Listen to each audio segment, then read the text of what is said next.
పూరి జగన్నాథుని ప్రసాదాన్ని మహాప్రసాదం అంటారని మనందరికీ తెలుసు. కానీ మహాప్రసాదం అని ఎందుకు అంటారు తెలుసా మీకు? అట్లాగే అది 56 వెరైటీస్గా అక్కడ వండుతారు. ఎందుకు వండుతారో తెలుసా?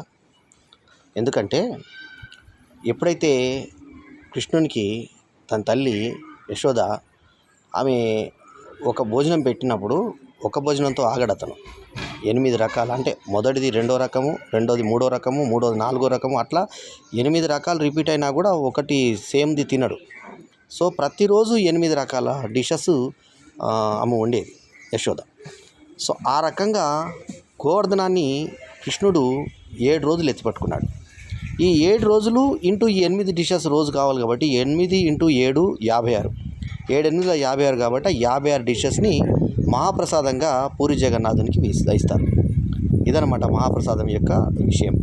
చాలామంది పూరి జగన్నాథుని ప్రసాదం అంటే మహాప్రసాదం, పూరి జగన్నాథుని మహాప్రసాదం తింటారు. కానీ ఇక్కడ 56 డిషెస్ అంటే 56 వంటలు ఎందుకు చేస్తారని చాలామంది తెలియకపోవచ్చు. ఈ వీడియో ద్వారా తెలుసుకోవాల్సిందిగా కోరుతున్నాను. సో ఇదండి. జై కృష్ణ, శ్రీకృష్ణ, హరే కృష్ణ హరే కృష్ణ, కృష్ణ కృష్ణ హరే హరే, హరే రామ రామ రామ హరే. ఎల్లప్పుడూ మీ ఆదరాభిమానాలు ఆశించే మీ ఆల్రౌండర్ స్టార్ బల్లెం వేణుమాధవ్. నమస్తే.